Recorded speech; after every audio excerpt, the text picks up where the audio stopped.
Christine Lagarde qui vient donc de nous dire clairement que les hausses de taux de la BCE allaient se poursuivre. Ce sont ces mots durablement. Bonjour Christian. Bonjour. Christian Parizeau, dites-moi, ça veut dire que la BCE n'a pas fini le job? C'était vendredi, pardon, c'est tout frais, hein, c'était vendredi. Et on se dit que quand on l'écoute, ce sont ces mots, hein, je la cite, hein, et il n'y a pas de répit à attendre de la part de la BCE, contrairement d'ailleurs à ce que pourraient croire les marchés. Même si pour le coup elle a fait jusqu'à présent 75 points de base de hausse de taux, on s'attend a priori en décembre à 50. Hein. Oui, alors, si vous prenez tous les discours des banquiers centraux, ils n'ont pas fini le travail. Ouais. Donc là, en ce moment, il n'y a pas vraiment... Il y a un vrai écart entre ce que perçoivent les marchés et ce que disent les banquiers centraux. Alors, ils se sont un peu mis dans ce corner par leur communication. Parce qu'ils répètent à chaque réunion, ils sont behind the data, ils sont derrière les données économiques. Donc les marchés, qu'est-ce qu'ils regardent? Ils regardent les données économiques. Alors qu'est-ce qu'on a regardé? On a regardé l'inflation. Alors aux États-Unis, l'inflation a peut-être marqué un pic. Ouais. Donc le marché s'est dit, il peut dire ce qu'il veut, M. Powell ou les autres membres, étant donné que si on a véritablement l'inflation qui se retourne, finalement, il va changer d'avis. Alors du côté de l'Europe, c'est un peu plus compliqué parce que les marchés sont peut-être un petit peu en avance parce que les dernières statistiques d'inflation ne sont pas très très bonnes en Europe. Ouais. Alors on va les voir quand même. On va voir quand même une désinflation arriver, on pense qu'on a quand même atteint sûrement un pic. Alors après, tout dépend jusqu'à combien on redescend, mais en tout cas, le marché est peut-être à se dire, ils disent ça, mais ils vont changer d'avis. Et donc, c'est un peu ça le gros problème de communication qu'ils ont actuellement. Oui, les marchés pensent que la Banque Centrale Européenne va changer d'avis, mais encore une fois, je la cite, Christine Lagarde, nous relèverons les taux à des niveaux qui ramèneront l'inflation vers notre objectif à moyen terme, donc de 2%. Donc ça veut dire que coûte, la BCE ira jusqu'à ce que fera tout pour que l'inflation revienne à 2%. Mais ce n'est pas avant 2-3 ans, nous a dit d'ailleurs le gouverneur de la Banque de France quand il était présent sur ce plateau. Donc ça veut dire qu'on a 2 à 3 ans de hausse de taux? Non, ça ne veut pas dire ça. Ça veut dire qu'ils vont maintenir une politique sûrement au-dessus de ce qu'on appelle le taux neutre, c'est-à-dire une politique monétaire restrictive. Alors ce qui est intéressant, c'est quand même de lire son discours, et c'est vrai qu'il y a deux choses quand même dans ce qu'a dit. Il y a d'un côté une inflation structurelle qui revient. Et ça, c'est important dans son discours. Alors, le marché n'a pas prêté forcément attention à ça, mais ça veut dire que pour elle, aujourd'hui, on n'est plus dans une réaction de politique monétaire qui répond seulement à un élément, à un choc conjoncturel.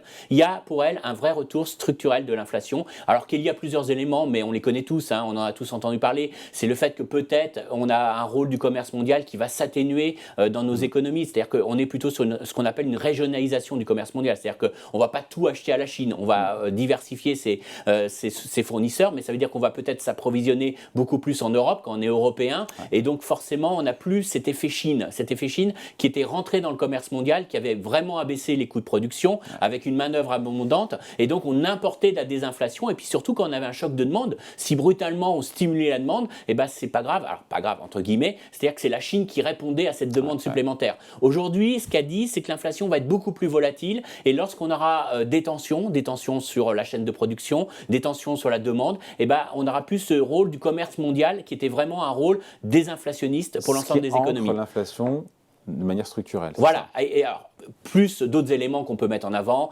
là, tout ce qui est investissement lié à la transition énergétique qui va augmenter les coûts de production, parce que c'est de l'investissement qui n'accroît pas les capacités de production, qui est nécessaire, mais qui n'accroît pas les capacités de production, donc qui finalement augmente.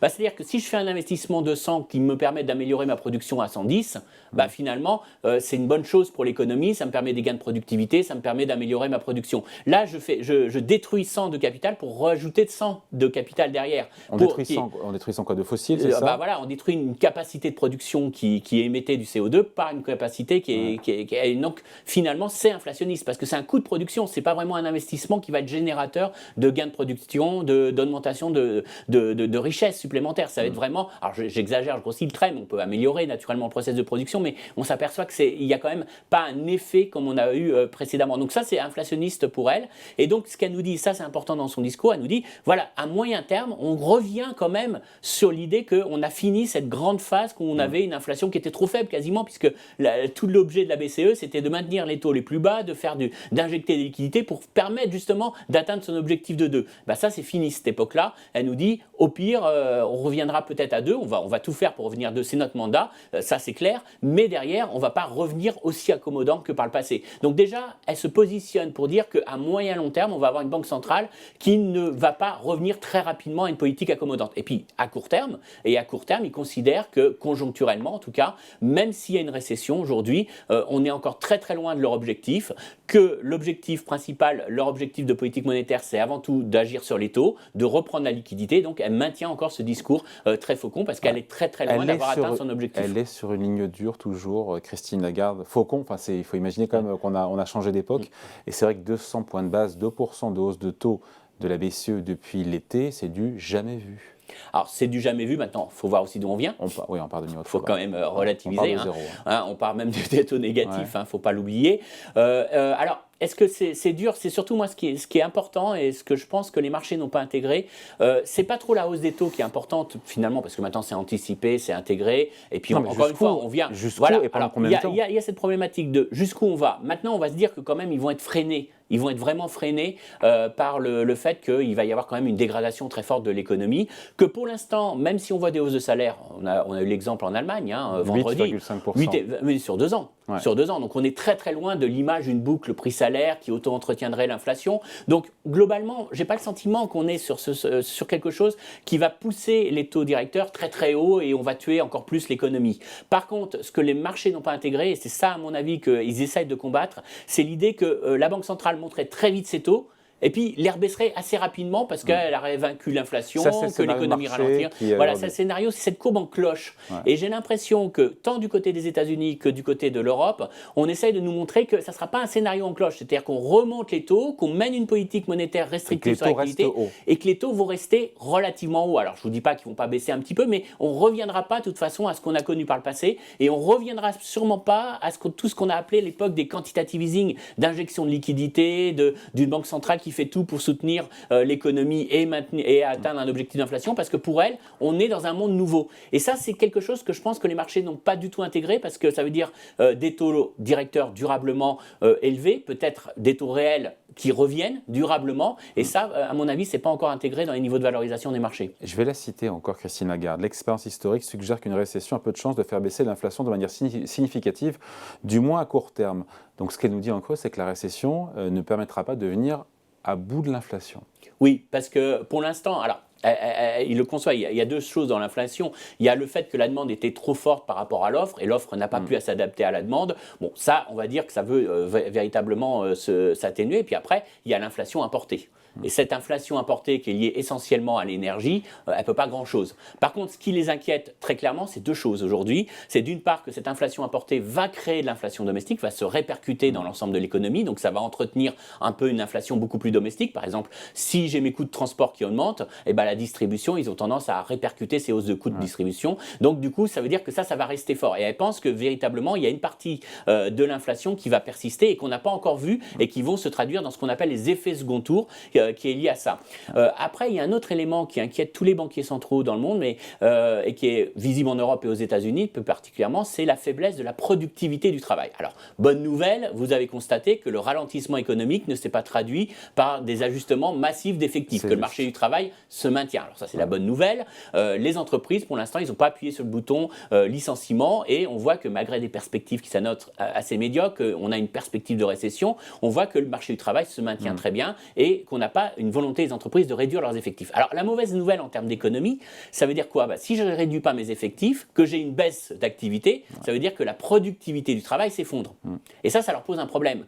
Parce que ça veut dire que les coûts salariaux unitaires, c'est-à-dire que les coûts salariaux unitaires, c'est le coût total du travail, moins ses gains de productivité. Ces coûts salariaux unitaires sont en train d'exploser. Pour faire simple, le coût du travail, il est en très forte hausse dans les entreprises. Ouais. Alors, deux choses l'une, soit les entreprises, avec cette récession, commencent à ajuster leurs effectifs, et là, à ce moment-là, on va avoir véritablement une bonne maîtrise des coûts et on aura un risque inflationniste qui va diminuer, soit éventuellement, et on peut le comprendre pourquoi, les entreprises préfèrent maintenir leurs effectifs à changer, mais ça se traduit par une hausse des coûts, et donc les entreprises vont être incitées à relever leurs prix. Et ça les inquiète énormément, cette faiblesse de la productivité du travail, qu'on a du mal à expliquer d'ailleurs. Qui peut conduire à des hausses de prix. Mais ça peut traduire des hausses de prix, et surtout quand on regarde les graphiques de ces évolutions de coûts salariaux unitaires, ça peut que inquiéter les banquiers centraux. Ouais, quand on écoute Christine Lagarde, on se dit quand même qu'une récession en zone euro est de plus en plus probable, en filigrane de son discours.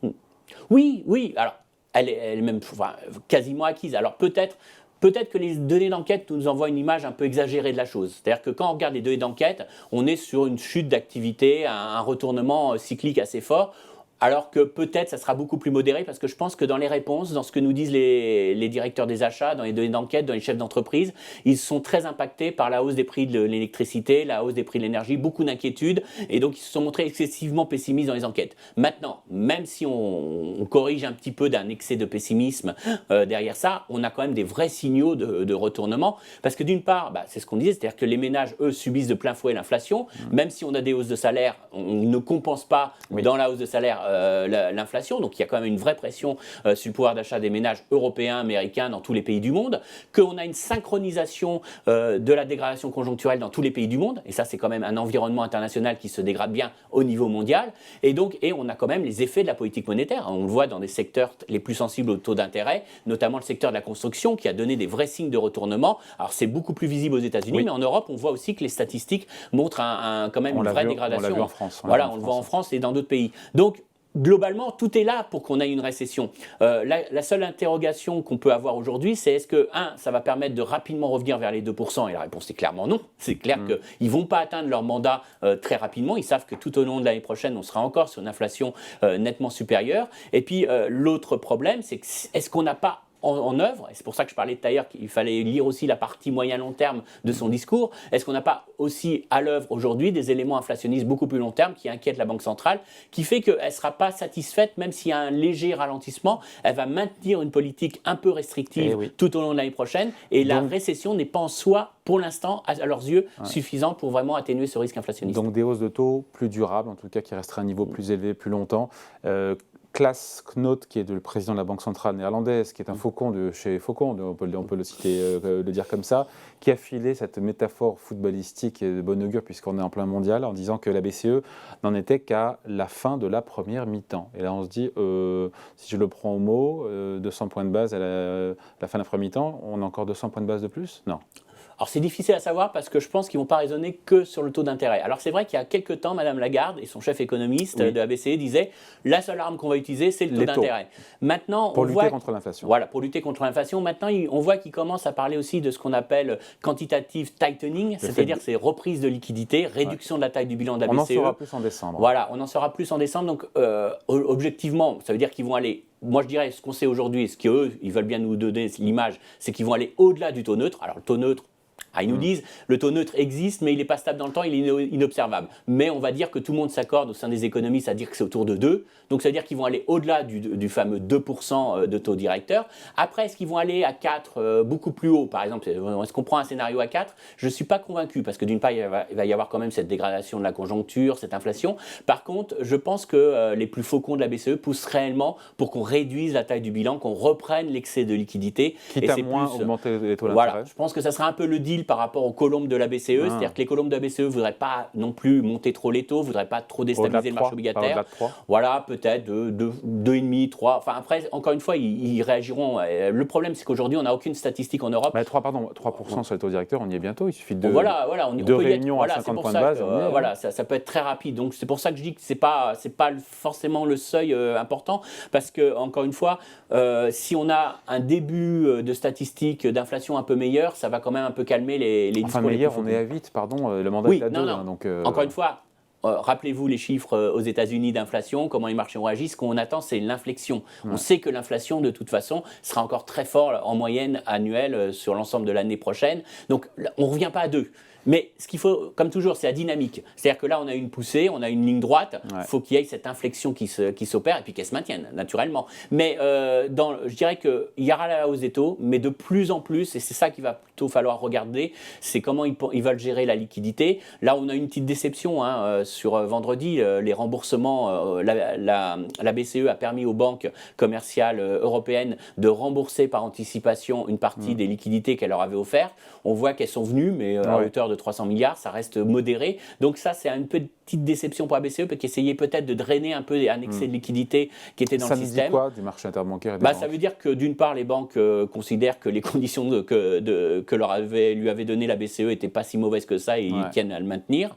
Ça veut dire aussi qu'il y a quand même une énorme prudence encore dans le secteur bancaire à maintenir des liquidités très abondantes. Et donc voilà, ça, en tout cas, que l'objectif de la BCE, qui était de drainer un petit peu d'excès de liquidité, on voit que ça n'a pas fonctionné. Donc ça veut dire qu'il y aura peut-être ce qu'on appelle ce quantitative tightening, cette reprise de liquidité, cette réduction du bilan de la BCE qui sera un petit peu plus sévère à attendre en décembre. En tout cas, c'est à suivre. C'est un autre élément. Et encore une fois, derrière, ces deux éléments jouent. Par contre, le message qu'il faut retenir, et je pense que c'est ça, encore le niveau des taux, le marché s'ajustera, on va dire, à 25 points de base, c'est pas, ou 50 points de base, c'est pas dramatique. Je pense que le marché, lui, n'a pas pris en compte surtout l'élément central, c'est qu'on va maintenir une politique durablement restrictive. Exactement. Et c'est ça, à mon avis, c'est ce scénario en cloche qui est aujourd'hui contredit dans les discours. On verra s'ils le font, mais en tout cas, dans leur discours, il y a une vraie mésentente entre le marché et les banquiers centraux là-dessus. C'est pour ça qu'on vous a invité pour en parler. Merci beaucoup. Explication signée Christian Parizeau pour Aurel BGC. Merci. Bye.